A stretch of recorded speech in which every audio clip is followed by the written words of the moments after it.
Aspirants, आज हम पढ़ेंगे मॉडर्न हिस्ट्री का topic India on the eve of British conquest.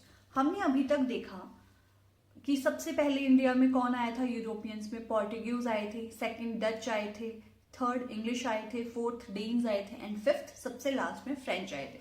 हमने फ्रेंच के 3 कार्नेटिक वॉर्स देख लिए, जिसमें हमने देखा एट द एंड जो ब्रिटिशर्स थे वो जीत गए। ठीक है, अब हम देखते हैं ब्रिटिशर जीतने के बाद में जब ब्रिटिशर्स इंडिया को कॉन्क्वेस्ट कर रहे थे, वन बाय वन इंडिया के एक एक रियासत या एक एक जो स्टेट है उसको अपने कंट्रोल में ला रहे थे, उस वक्त इंडिया की हालत कैसी थी।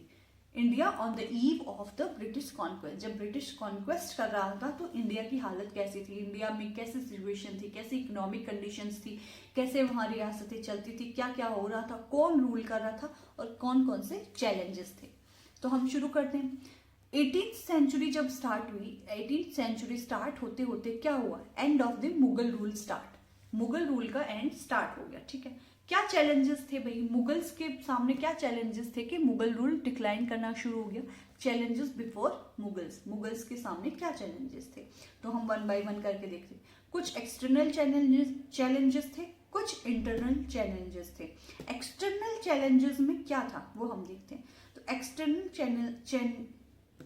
एक्सटर्नल चैलेंजेस में सबसे पहले थे इन्वेडर्स। ठीक है, क्योंकि जो नॉर्थ वेस्ट फ्रंटियर था इंडिया का वो हमेशा से ही इन्वेडर्स के खतरे में रहा या इन्वेडर्स के निशाने पे रहा है।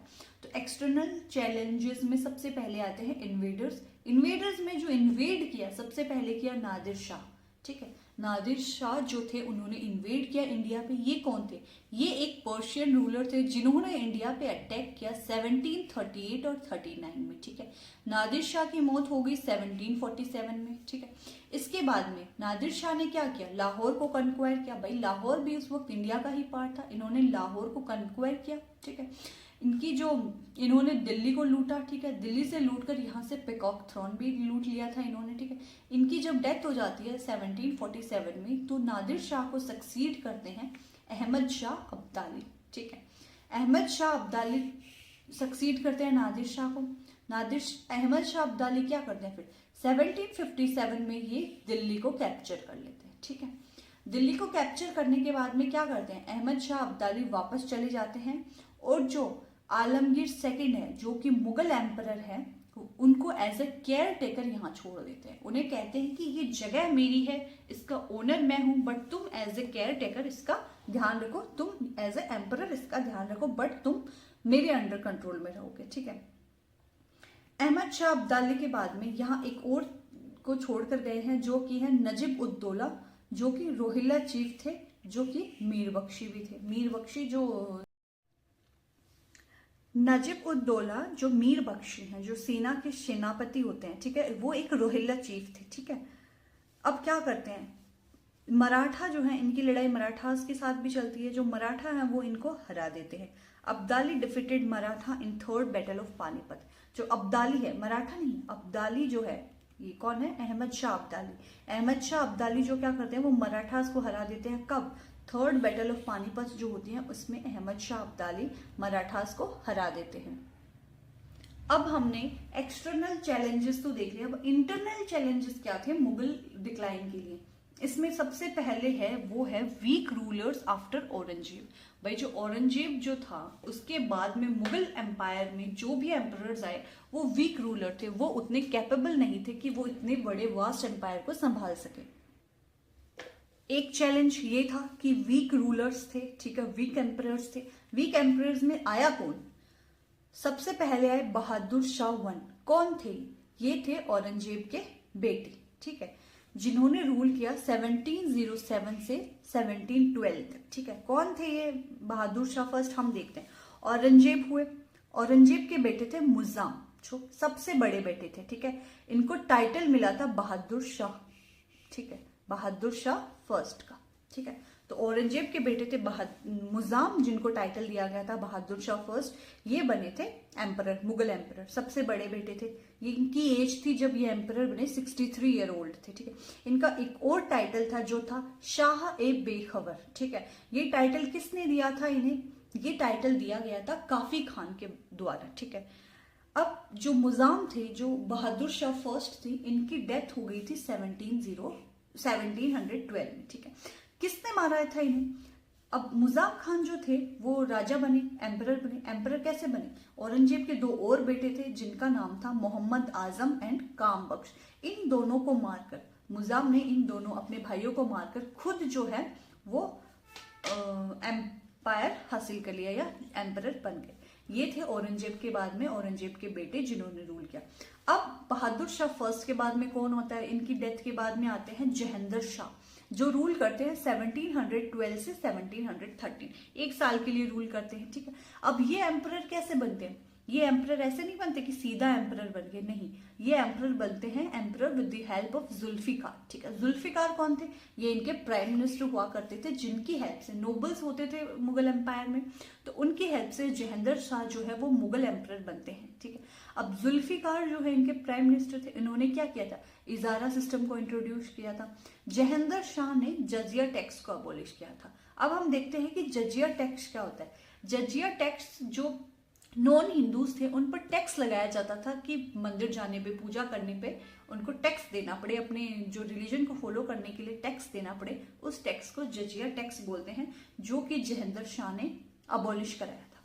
जहेंद्र शाह के बाद में जो एम्परर हुए वो हुए फारूक शियार, जो कि 1713 से 19 के बीच में रूल करते हैं, ठीक है। अब ये कैसे एम्परर बनते हैं? ये भी ऐसा नहीं है कि मुगल एम्पायर में हमेशा से ये प्रॉब्लम रही है कि उनके पास कोई डेफिनेट लॉ नहीं था कि कौन जो है वो एक एम्परर की डेथ के बाद में जो है वो थ्रोन किसको मिलेगा, ठीक है। तो ये हमेशा एक प्रॉब्लम रही है कि थ्रोन किसको मिलेगा, तो उसके लिए लोगों के बीच में टसल चलती रही। जहेंद्र शाह के बाद में आए फारूक शियार, जो कि 1713 से 19 तक आए। ये कैसे एम्परर बनते हैं? ये emperor with the help of Syed brothers. ये सैयद ब्रदर्स भी उन्हीं प्राइम मिनिस्टर की तरह ही नोबल लोग थे जिन्होंने फारूक शियार को एम्परर बनने में हेल्प की, ठीक है। सैयद ब्रदर्स को हमारी हिस्ट्री में कहा जाता है किंग मेकर्स, ठीक है। ये सैयद ब्रदर्स में थे अब्दुल्ला खान और हुसैन खान अली, ठीक है। अब बाद में क्या होता है, ठीक, फारूक शियार एम्परर बनते हैं, सैयद ब्रदर इनकी हेल्प करते हैं, ये एम्परर बनते हैं जहेंद्र शाह को मारकर। इनसे पहले एम्परर थे जहेंद्र शाह, उनको मारकर एम्परर बनाया जाता है फारूक शियार को, जिसमें सैयद ब्रदर हेल्प करते हैं। अब फारूक शियार जो है वो रिलीजियस टॉलरेंस के पर्सन थे, ठीक है। इन्होंने भी जजिया टैक्स को और पिलग्रिम टैक्स, जजिया टैक्स और पिलग्रिम्स जो टैक्स था उसको अबॉलिश किया था, ठीक है। इसके बाद में 1717 में हमने देखा था ब्रिटिशर्स को एक फरमान दिया था, किन्होंने? फारूक शियार ने ही दिया था, जो कि एक मुगल एम्परर। तो हमने देखा 1719 में सैयद ब्रदर्स ने क्या किया? फारूक शियार को भी मार दिया, ठीक है। पहले फारूक शियार को उन्होंने अंधा किया, ब्लाइंडेड किया, फिर उसके बाद में मार दिया with the help of Peshwa Balaji Vishwanath, जो कि एक मराठा के पेशवा थे। उनकी मदद से फारूक शियार मुगल एम्परर को मार दिया। अब हम ये देख रहे हैं कि फर्स्ट टाइम मुगल एम्पायर में फर्स्ट टाइम ऐसा हुआ है कि किसी नोबल ने एक मुगल एम्परर को मार दिया। अब तक भी काफ़ी सारे असैसिनेशन डेथ हुई थी, लेकिन वो किसी नोबल ने नहीं की थी। इसके बाद में जो एम्परर आते हैं वो आते हैं रफ़ी उद दराजात, ठीक है। रफ़ी उद दराजात जो कि बहुत ही छोटे टाइम के लिए, बहुत ही शॉर्ट पीरियड के लिए एक रूलर रहते हैं। उनके बाद में आते हैं रफ़ी उद दौला, ठीक है। रफ़ी उद दौला जो हैं उनको सैयद ब्रदर्स ने एक टाइटल दिया था शाहजहां सेकंड का, ठीक है। रफ़ी उद दौला एक ओपियम एडिक्ट रूलर थे। रफ़ी उद दौला के बाद में आते हैं मोहम्मद शाह, ठीक है। मोहम्मद शाह जो रूल करते हैं वो करते हैं 1719 से 48 तक, जिनको रंगीला के नाम से भी जाना जाता है। वाई रंगीला के नाम से क्यों जाना जाता है? बिकॉज ये बहुत ही लग्जूरियस लाइफ के शौकीन थे और लग्जूरियस लाइफ जीते थे, ठीक है। अब मोहम्मद शाह ने क्या किया? सैयद ब्रदर्स को मार दिया। क्यों? बिकॉज इन्हें लगा क्योंकि सैयद ब्रदर्स ने पहले मुगल एम्परर को मार दिया था, तो मोहम्मद शाह अपनी सेफ्टी के लिए, अपनी सिक्योरिटी के लिए सैयद ब्रदर्स को मार देते हैं with the help of Nizamul मुल्क। निज़ामुल मुल्क की हेल्प लेकर सैयद ब्रदर की मार देते हैं, ठीक है। अब निज़ामुल मुल्क को बाद में ये अपना वजीर बना लेते हैं, ठीक है। नादिर शाह जो हमने देखा था, जो इन्वेड करता है मुगल्स पे। भाई लेटर मुगल्स डिक्लाइन में क्यों आ गए थे? नादिर शाह जो इन्वेड करते हैं वो 1739 में इन्वेड करते हैं और defeated Mughal in the battle of Karnal, और जो मुगल हैं उनको बैटल ऑफ करनाल में हरा देते हैं। तो ये कौन करते हैं? ये नादिर शाह जो इन्वेडर होते हैं वो करते हैं। मोहम्मद शाह के बाद में हम देखते हैं कौन आता है। मोहम्मद शाह के बाद में आते हैं अहमद शाह बहादुर, जो कि 1748 से लेकर 1754 तक रूल करते हैं। ये बहुत ही इनकम्पेटेंट है, मतलब उतने कैपेबल नहीं है, ठीक है। इन्होंने क्या किया? इन्होंने जो मुगल एम्पायर के जो अफेयर्स हैं, जो भी अफेयर्स हैं, उनको क्या किया? उनको उधम बाई जो क्वीन मदर हैं उनके हाथ में सौंप दिया। अब ये जो क्वीन मदर है वो किसकी हेल्प से रूल कर रही थी?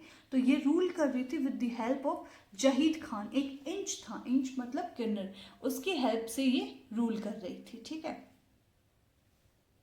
ये है टाइटल गिवन टू हर। अब जो क्वीन मदर है उनको एक टाइटल दिया गया है, क्या? किबला ए आलम, ठीक है।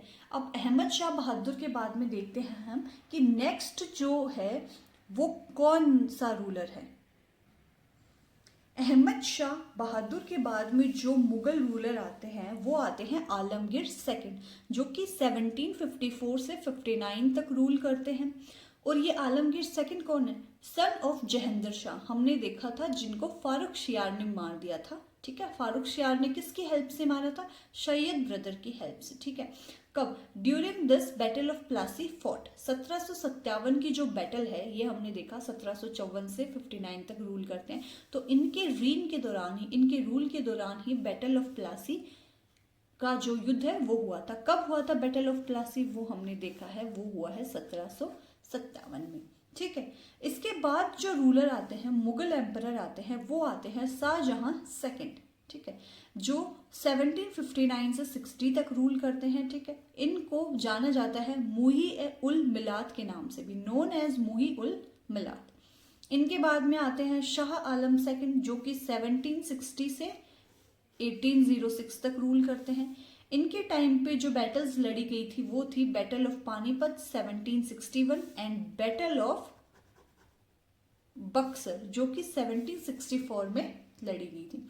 इनके बाद जो रूलर आते हैं वो आते हैं अकबर शाह सेकंड, जो कि 1806 से 37 तक रूल करते हैं।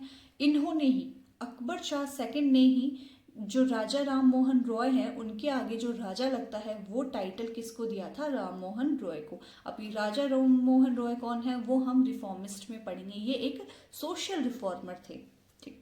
इसके बाद में आते हैं बहादुर शाह सेकंड, जो कि 1837 से 1857 को जो रिवोल्ट होता है तब तक रूल करते हैं एज अ मुगल एम्परर, ठीक है। हमने बहादुर शाह फर्स्ट देखे जो कि औरंगजेब के बेटे थे, और ये है बहादुर शाह सेकंड। जो हिस्ट्री में क्या होता था, नाम रिपीट होते थे, क्योंकि जो एज अ कोई अच्छा एम्परर होता था, जो बहुत ही अच्छा रूल करता था, ग्रेट रूलर होता था, तो उसका नाम अडॉप्ट कर लिया जाता था, इसलिए इनको बहादुर शाह सेकंड बोला गया है, ठीक है। ये लास्ट मुगल एम्परर थे, he was the last Mughal emperor. इनको बहादुर शाह जफर भी कहा जाता है, ठीक है। इनको क्या किया था? He captured by English and sent to Rangoon, died in 1862। अब क्या था, बहादुर शाह जफर को जो है वो इंग्लिश ने कैप्चर कर लिया था, ब्रिटिशर्स ने, और इन्हें रंगून भेज दिया गया था, जहां उनकी मृत्यु भी रंगून में ही हुई थी, ठीक है। लीगल टर्म्स में इस दिन, जो लीगल टर्म्स में हम देखते हैं कि मुगल जो रूल है या मुगल एम्पायर जो है वो कब एंड हुआ, तो लीगल टर्म्स में मुगल एम्पायर एंड हुआ 1 नवंबर 1858 में, जब जो है ब्रिटिश की जो क्वीन है एलिजाबेथ, ब्रिटिश की जो क्वीन है, उन्होंने क्राउन रूल स्टैब्लिश कर दिया था। हमने देख लिया कि मुगल रूल है जो वो अब एंड हो चुका है, लेकिन अब क्या कारण है कि जो है मुगल रूल एंड हो चुका है? क्या कारण है मुगल एम्पायर डिक्लाइन हो गया? कुछ तो कारण होंगे, तो उनमें से मेजर कारण है जो कि है वीक सक्सेसर। भाई औरंगजेब के बाद में जितने भी मुगल सक्सेसर्स आए थे वो बहुत ही वीक थे। Absence of definite law of succession, हमने देखा कि इनके पास कोई डेफिनेट या कोई एक लॉ नहीं था कि भाई एक राजा की डेथ होने के बाद में या फिर जब वो बुजुर्ग हो जाए तो उसके बाद में जो नेक्स्ट सक्सेसर है वो कौन बनेगा। इसलिए हर बार जब भी थ्रोन खाली होता है, जब भी गद्दी खाली होती, तो लोगों के बीच में टशल होना शुरू हो जाती। Aurangzeb's religious and Deccan policies, Aurangzeb की जो रिलीजियस पॉलिसी थी, रिलीजियसली वो इंटॉलरेंट था। डेक्कन में जो उसकी पॉलिसीज थी उन्होंने भी बहुत फर्क पहुंचाया मुगल के डिक्लाइन में। डिटोरिएशन ऑफ आर्मी, आर्मी का एकदम से खत्म होना। To vast an empire, empire इतना बड़ा था कि किसी एक के कंट्रोल में लाना अगर कोई कैपेबल ना हो तो बहुत ही मुश्किल होता है। एक्सटर्नल इन्वेजन हमने देखा नादिर शाह, अहमद शाह अब्दाली का। इकोनॉमिक भी डिक्लाइन हो गया था, यूरोपियंस का एडवेंट भी बहुत अफेक्ट कर रहा था। शिफ्टिंग एलिगेंस ऑफ जमींदार, जमींदार जो थे वो बढ़ते जा रहे थे, जागीरदारी क्राइसिस आ गई थी।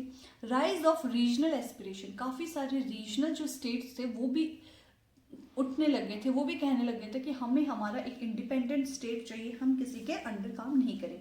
इकोनॉमिक एंड एडमिनिस्ट्रेटिव प्रॉब्लम्स, तो ये सारे भी काफ़ी सारे रीजंस हैं मुगल एम्पायर के डिक्लाइन होने में। ओके